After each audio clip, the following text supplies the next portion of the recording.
Boa noite a todos, queridos e queridas companheiros e companheiras de jornada rumo à luz, rumo à ascensão planetária e espiritual. Tudo bem com vocês, meus queridos, minhas queridas? Então, hoje é dia 14 de maio de 2025 e nós vamos juntos dar continuidade à nossa jornada 2025 através de um curso em milagres, aqui diretamente da ilha de São Miguel, no arquipélago dos Açores, ok? Então, tivemos mais um dia hoje maravilhoso de workshops, mas começamos a nossa jornada hoje com a leitura da lição do dia, lição 134, que eu perceba o perdão tal como é. Revisemos o significado do perdão, né? Da palavra perdão, pois esse pode ser distorcido e percebido como algo que implica o sacrifício indevido de uma ira justa, uma dádiva injustificada e imerecida, e a negação completa da verdade. Sob esse ponto de vista, o perdão tem que ser visto como uma mera loucura excêntrica, e esse curso parece basear a salvação num capricho. Essa perspectiva distorcida do que significa o perdão é facilmente corrigida quando podes aceitar o fato de que o perdão não é pedido para o que é verdadeiro. Ele tem que se limitar ao que é falso. É irrelevante em relação a tudo, exceto ilusões. A verdade é a criação de Deus e perdoá-la nada significa. Toda a vida pertence a Ele, reflete as suas leis e irradia o seu amor. E isso precisa de perdão? Como podes perdoar aqueles que não têm pecado e que são eternamente benignos? Né? Nós e os nossos irmãos. A tua principal dificuldade em achar um perdão genuíno da tua parte é que ainda acreditas ter que perdoar a verdade e não ilusões. Concebes o perdão como uma vã tentativa de passar por cima do que existe, ignorar a verdade num esforço injustificado de enganar-te fazendo com que uma ilusão seja verdadeira. Esse ponto de vista distorcido reflete apenas o domínio que a ideia do pecado ainda tem sobre a tua mente, do modo como tu te consideras. Por acreditares que os teus pecados são reais, olhas para o perdão como um engano, pois é impossível pensar que o pecado é verdadeiro e não acreditar que o perdão é uma mentira. Assim, realmente o perdão não passa de um pecado, como todo o resto. Ele diz que a verdade é falsa e sorri para os corruptos, como se fossem tão irrepreensíveis quanto a grama, tão brancos quanto a neve. Ele é delirante naquilo que pensa poder realizar. Ele quer ver o que é claramente errado como certo, o desprezível como bom. Desse ponto de vista, o perdão não é um modo de escapar. É apenas mais um sinal de que o pecado é imperdoável. Na melhor das hipóteses, a ser escondido, negado ou chamado por outro nome, pois o perdão é uma traição à verdade. A culpa não pode ser perdoada. Se pecas, a tua culpa é eterna. Aqueles que forem perdoados a partir do ponto de vista de que os seus pecados são reais, são deploravelmente ridicularizados e duplamente condenados. Primeiro por si mesmos, pelo que pensam ter feito, e mais uma vez por aqueles que os perdoam. Conclusão, é um delírio coletivo, né? Nós guardamos mágoas, essa é que é a verdade. É a irrealidade do pecado que faz com que o perdão seja natural e totalmente são. Um profundo alívio para aqueles que o oferecem e uma bênção serena onde é recebido. Ele não favorece ilusões, apenas as recolhe despreocupadamente, com um pequeno sorriso, e as deposita gentilmente aos pés da verdade. E lá elas desaparecem por completo. O perdão é a única coisa que representa a verdade nas ilusões do mundo. Ele vê a sua nulidade e olha através das milhares de formas nas quais podem aparecer. Ele olha a mentira, mas não é enganado. Não atende aos gritos autoacusadores de pecadores enlouquecidos pela culpa.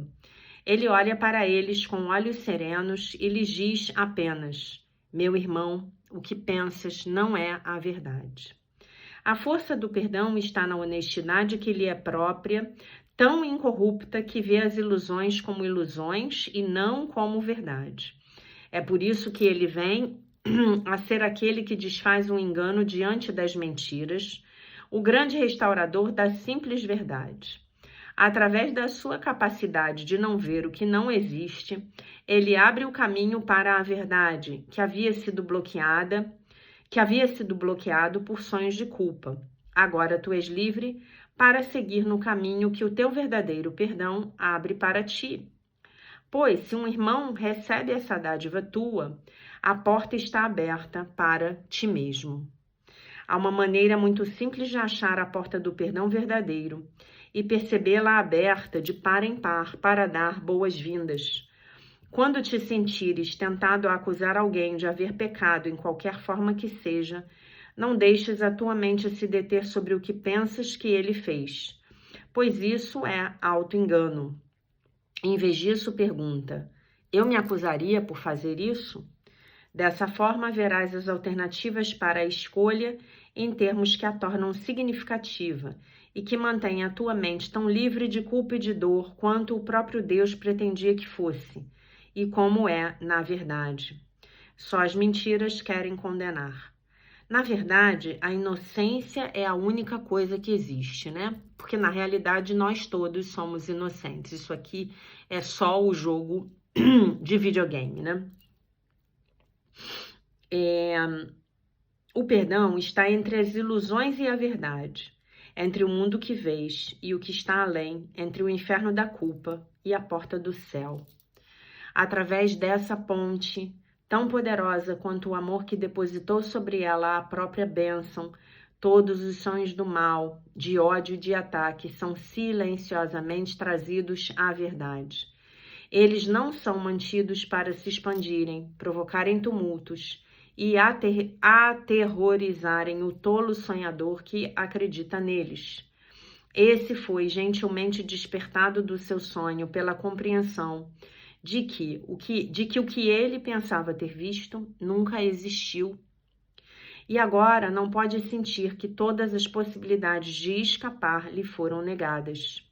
Ele não tem que lutar para se salvar. Não tem que matar os dragões que o perseguiam em seus pensamentos. E nem precisará erguer os pesados muros de pedra e as portas de ferro que o manteriam a salvo em seus pensamentos. Ele pode retirar a pesada e inútil armadura feita para acorrentar a sua mente ao medo e à miséria. O seu passo é leve e quando levanta o pé para avançar mais um passo, deixa uma estrela para trás, para indicar o caminho àqueles que o seguem. O perdão tem que ser praticado, pois o mundo não pode perceber o seu significado, nem prover um guia para te ensinar as suas beneficências. Não existe em todo o mundo nenhum pensamento que conduza à menor compreensão das leis que ele segue e do pensamento que ele reflete. Ele é tão alheio ao mundo quanto a tua própria realidade. E, no entanto, une a tua mente à realidade em ti. Hoje praticamos o verdadeiro perdão para que não seja mais adiado o momento da união. Pois queremos nos encontrar com a nossa realidade em liberdade e em paz. A nossa prática vem a ser a marca dos nossos passos que iluminam o caminho para todos os nossos irmãos, que nos seguirão até a realidade que compartilhamos com eles. Para que isso possa ser realizado, vamos dar 15 minutos por 2 vezes hoje e passá-los com o guia que entende o significado do perdão e que nos foi enviado para ensiná-lo. Vamos pedir-lhe que eu perceba o perdão tal como é. Em seguida, escolhe um irmão, tá? Hoje vocês vão escolher um irmão do trabalho, né? Porque essa é a nossa parte da jornada, né? Trabalho e finanças. E vamos pedir-lhe, que eu percebo o perdão tal como é. Em seguida, escolhe um irmão conforme a orientação que ele vai te dar e enumera os seus pecados um por um, à medida que passam pela tua mente. Certifica-te de não te deteres em nenhum, mas reconhece que só estás usando as suas ofensas para salvar o mundo de todas as ideias de pecado. Né? Então, não importa bem com qual pessoa a gente vai fazer o exercício, porque como a filiação é una, então uma pessoa vale por todas. Reflete brevemente sobre todas as coisas ruins que pensaste sobre ele e a cada vez pergunta a ti mesmo: eu me condenaria por fazer isso? Deixa que ele seja libertado de todos os pensamentos de pecado que tinhas em relação a ele. E agora estás preparado para a liberdade. Se até este momento tiveres praticado com disponibilidade e honestidade, começarás a notar uma sensação de elevação, uma diminuição do peso sobre o teu peito, um sentimento de alívio nítido e profundo. O tempo remanescente deve ser dado a experimentar o fato de que escapaste de todas as pesadas correntes que buscaste colocar sobre o teu irmão, mas que foram colocadas sobre ti mesmo, né? Porque quando a gente não perdoa, na verdade, o peso das correntes fica onde? Em nós mesmos. O perdão deve ser praticado o dia todo, pois haverá ainda muitos momentos em que esquecerás o seu significado e atacarás a ti mesmo. A gente acha que está atacando o outro, né? Mas, na verdade, estamos atacando a nós próprios. Quando isso ocorrer, permite que a tua mente veja através dessa ilusão, ao dizeres a ti mesmo que eu percebo o perdão tal como é. Eu me acusaria por fazer isso? Não colocarei essa corrente sobre mim mesmo. Em tudo o que fizeres, lembra-te disto. Ninguém é crucificado sozinho. E, no entanto, ninguém pode entrar no céu por si mesmo. Que eu percebo o perdão tal como é. Então, essa é uma lição que vai nos falar do que é o verdadeiro perdão, né? O verdadeiro perdão é quando nós nos conscientizamos de que aquilo que o outro, entre aspas, nos fez, foi algo que era necessário para o nosso despertar, né? Então, na verdade, nós precisamos aprender a navegar por esses, digamos assim, entre aspas, malfeitos alheios, olhando sempre para o que isso está despertando em nós, né? O que isso está despertando em nós? Porque quando nós aprendemos a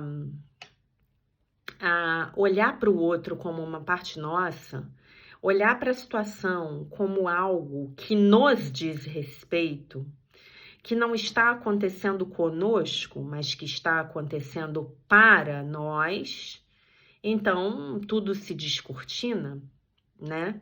Tudo se descortina. Hoje, mais cedo, eu estava vendo um videozinho curto da Tio Suan, eu gosto muito dela, né, no Instagram. É um vídeo até que eu já tinha visto há mais tempo. E ela estava falando uma coisa muito interessante, que eu considero a vocês que nem sempre isso vai ser verdade, mas é uma consciência que eu acho muito legal e que eu acho que vale a pena compartilhar, né? Então, ela dá um exemplo de que e ela diz que fica mais fácil de ser observado quando você tem um filho, quando você tem uma criança.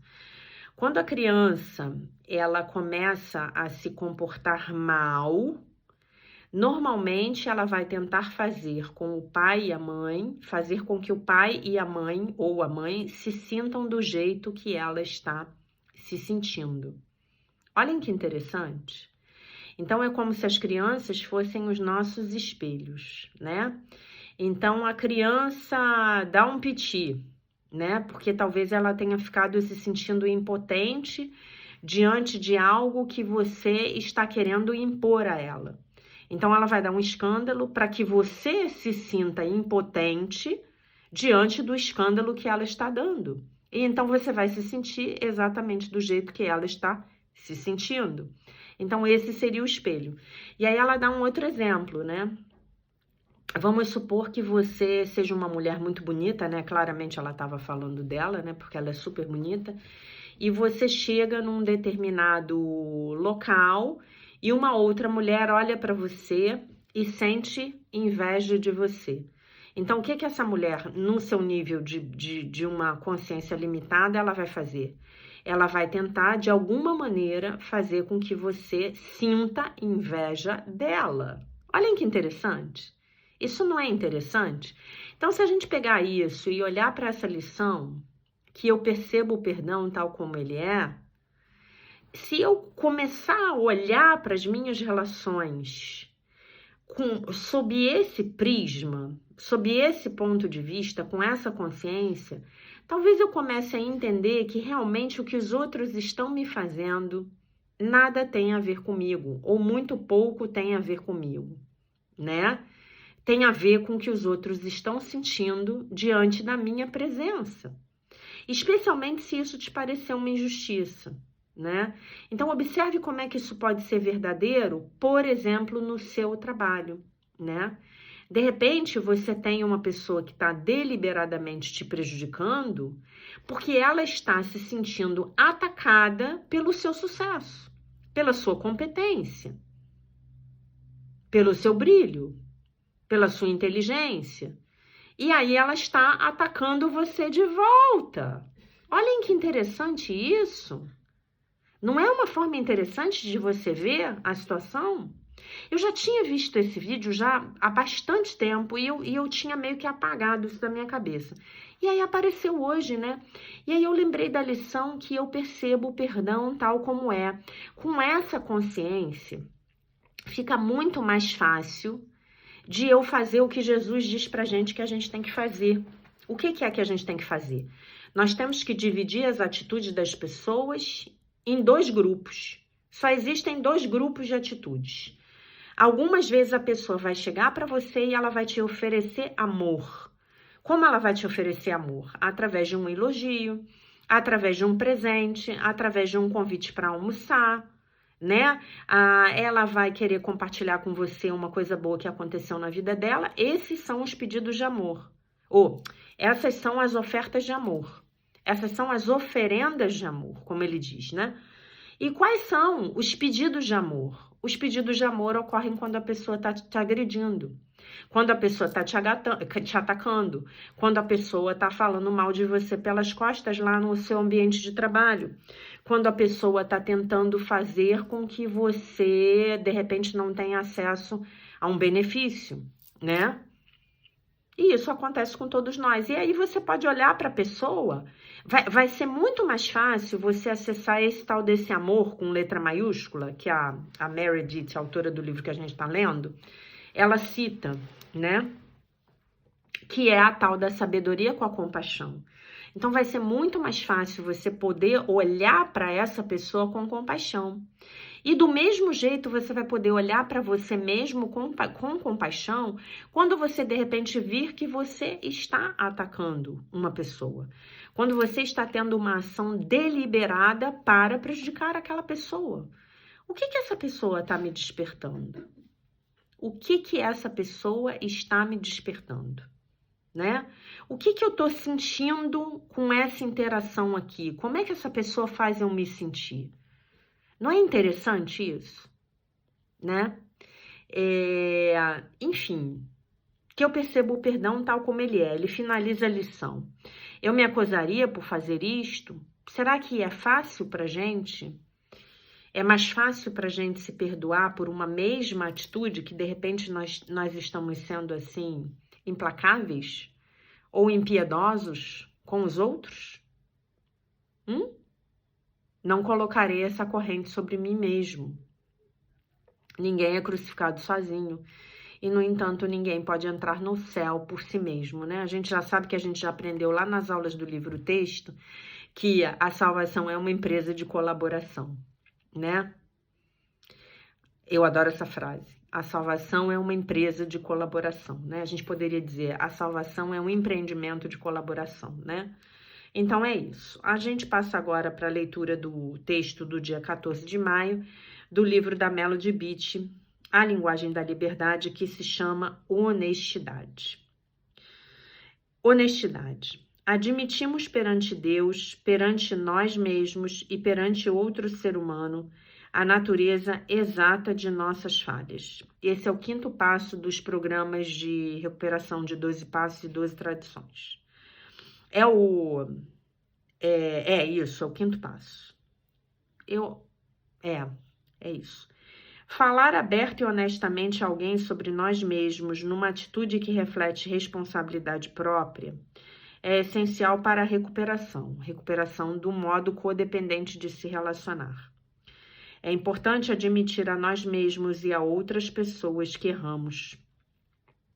Verbalizar as nossas convicções e os nossos comportamentos.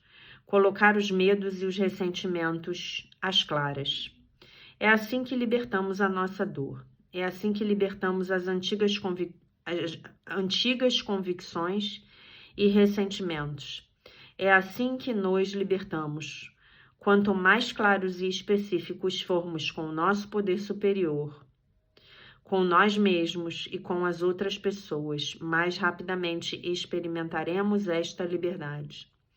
O 5º passo é parte importante do processo de recuperação. Para nós que aprendemos a manter segredos de nós mesmos e de outros, não é apenas mais um passo, é um salto em direção a ficarmos mais saudáveis. Hoje me lembrarei de que é bom falar sobre os problemas que me aborrecem. É compartilhando os meus problemas que crescerei além deles. Lembrando, gente, que ela está falando da partilha dentro das reuniões dos programas, tá? Porque dentro das reuniões dos programas existe o seu espaço de segurança. Você não vai sair por aí compartilhando as suas questões com pessoas inadequadas. O que são as pessoas inadequadas? São as pessoas que não estão preparadas para escutarem você, apoiarem você, talvez até ouvirem você sem te julgar, tá? Também me lembrarei de que é bom ser seletivo sobre em quem confiar. Posso confiar em meus instintos para escolher alguém que não usará as minhas confidências contra mim e que me dará um retorno saudável. O que é te dar um retorno saudável? É te dar uma opinião que seja baseada em princípios da verdade. Porque senão, gente, fica um maluco, um cego guiando o outro. Ok? Fica um cego guiando o outro e aí não dá, aí é melhor nem falar nada. Né? Aí é melhor você nem compartilhar, porque às vezes você vai compartilhar com a pessoa e efetivamente você sai pior do que você estava antes, né? Por exemplo, se a gente pegar a lição de hoje, né? Que eu percebo o perdão tal como é. Vou ler aqui o final. Que eu percebo o perdão tal como é. Eu me acusaria por fazer isso? Não colocarei essa corrente sobre mim mesmo. Ninguém é crucificado sozinho e, no entanto, ninguém pode entrar no céu por si mesmo. Que eu percebo o perdão tal como é, né? Então, se eu vou conversar com alguém que efetivamente vai me incentivar a multiplicar o conflito, aí não dá pé, né? Aí fica pior ainda, né? Melhor nem falar nada. Então, vamos lá. Agora a gente vai ler um pouco mais do nosso livro Milagres no Trabalho. Transformando a orientação interna em influência externa. Então, lembram que eu parei aí no dia que eu li, acho que foi anteontem, a gente começou a falar da premissa insana que dará origem a uma conclusão insana. Quando você tiver sido prejudicado pelas ações de outra pessoa, uma compreensão do texto Os Obstáculos para a Paz, que é discutido no capítulo 4, nós já fizemos todas as aulas ao vivo. Se você quiser ter acesso a essas aulas, é só você me mandar um e-mail. A compreensão desse capítulo se torna essencial. A gente vai fazer uma série de vídeos sobre um livro do Dr. Kenneth Wapnick, que é só sobre esse texto, Os Obstáculos à Paz, tá? Agora, quando vai ser isso, realmente eu não sei. Talvez num projeto para o ano que vem, tá? Em outras palavras, é importante reconhecer que você não está, na verdade, perdendo a sua compostura. Você está dando ela, entregando ela a cada momento em que você vê a si mesmo como uma vítima inocência da traição de uma outra pessoa, como diz o curso, tá? E aí ele vai citar aqui um texto do curso que eu vou ler para vocês em português. É o 6, introdução 1. Espera aí só um minuto, tá? Que eu vou ter que achar aqui no tablet e vai demorar aqui um pouquinho. Deixa eu ver aqui onde eu tô.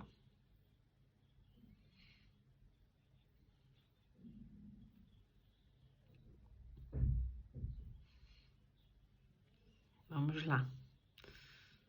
O ideal seria que eu pudesse viajar com o curso em papel, mas é muito pesado, né? Tá aqui. A relação da raiva, o capítulo 6 é as lições de amor. A relação da raiva com o ataque é óbvia, mas a relação da raiva com o medo nem sempre é tão evidente. A raiva sempre envolve a projeção da separação, que deve ser, em última instância, aceita como responsabilidade da própria pessoa, em vez de ser imputada aos outros. A raiva não pode ocorrer a menos que acredites que foste atacado, que o teu ataque, por sua vez, é justificado, e tu não és de forma alguma responsável por ele. Dadas essas três premissas totalmente irracionais, não se pode deixar de chegar à conclusão igualmente irracional de que um irmão merece ser atacado em vez de amado. Então, premissa insana que dá origem à conclusão insana. O que se pode esperar de premissas insanas, exceto uma conclusão insana? O modo de desfazer uma conclusão insana é considerar a sanidade das premissas nas quais se baseia. Tu não podes ser atacado, o ataque não tem justificativa e tu és responsável por aquilo em que acreditas, né? Então, tu não pode ser atacado, não tem jeito, você é invulnerável. Você é o Filho de Deus perfeito, imaculado, sem pecado, maravilhoso, perfeito, inteiro, completo e tudo o mais, tá bom? Muito bem. Numa mente na qual o medo endureceu como raiva, é praticamente impossível parar de ruminar a respeito de uma situação que te prejudicou, independente do quanto você tente. E essa é uma declaração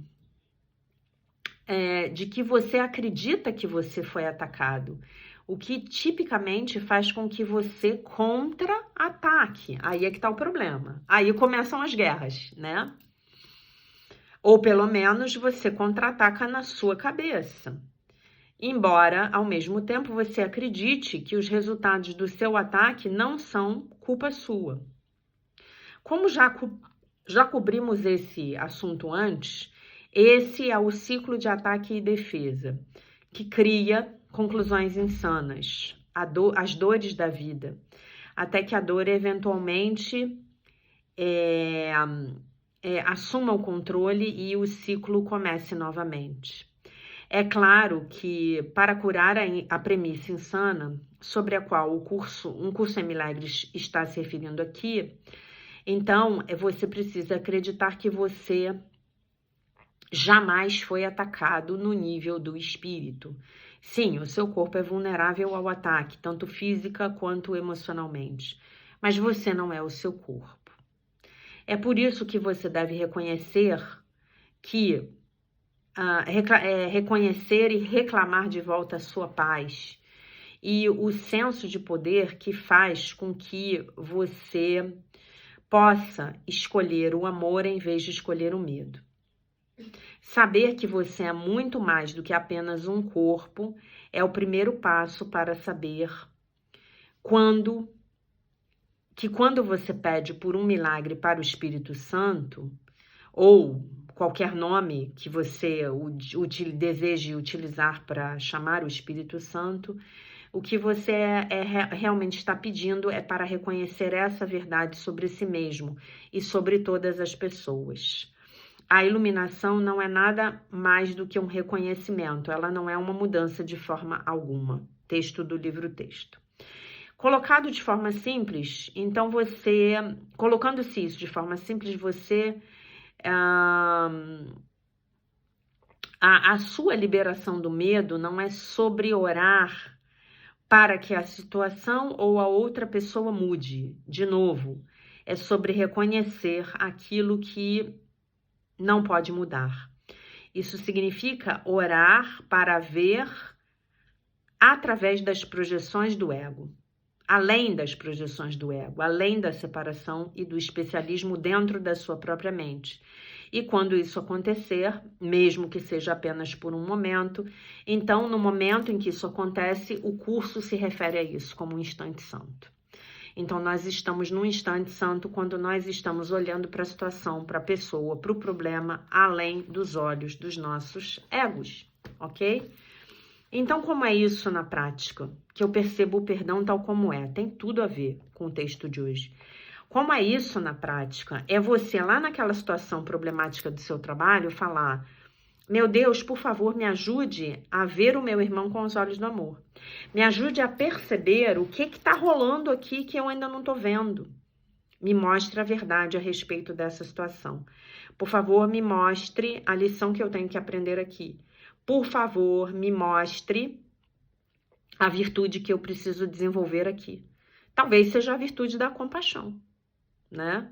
Talvez seja a virtude da astúcia, do discernimento. Talvez seja a virtude de você aprender a calar sua boca, ficar em silêncio, falar menos. Talvez seja a virtude do trabalho duro. Talvez seja a virtude de você combater um defeito de caráter seu, por exemplo, o hábito de fazer fofoca. Aí você vai ter que imaginar, você vai ter que examinar, né? Talvez seja a sua covardia, o seu desejo de permanecer de novo na sua zona de conforto. Quando você sabe que no fim das contas você já está preparado ou preparada para dar um novo passo na sua vida profissional. Talvez seja você ter a coragem para mudar.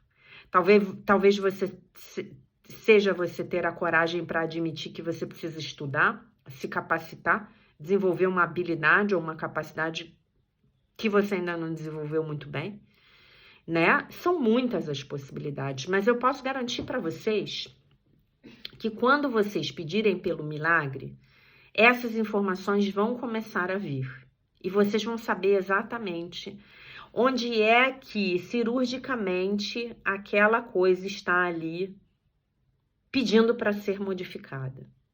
Qual é a mudança que a vida está tentando, digamos assim, obrigar você a fazer? Qual é? E aí, semana passada, tem uma outra coisa que eu queria dizer para vocês. Eu estava fazendo um curso, né, com essa minha professora aí que eu falo para vocês, está morando hoje em Dubai, e que ela é Master in Science do Theta Healing, né? E ela falou um negócio que tocou profundamente o meu coração. Eu passei por muitas mudanças na minha vida, e essas mudanças, em sua maioria, foram dolorosas, foram partos, né? E aí, o que ela diz? Ela diz que nós temos que sair desse paradigma de que a mudança tem que ser dolorosa. Que nós temos que aprender que a mudança pode ser muito fácil e muito natural. Então, esse é um paradigma também que nós temos que romper. Então, quando a gente começar com esse reme-reme do ego, porque mudar é difícil, porque vai ser um parto, porque vai dar tudo errado, porque aí eu tenho que atrair a crise para minha vida, porque eu não me proponho a mudar.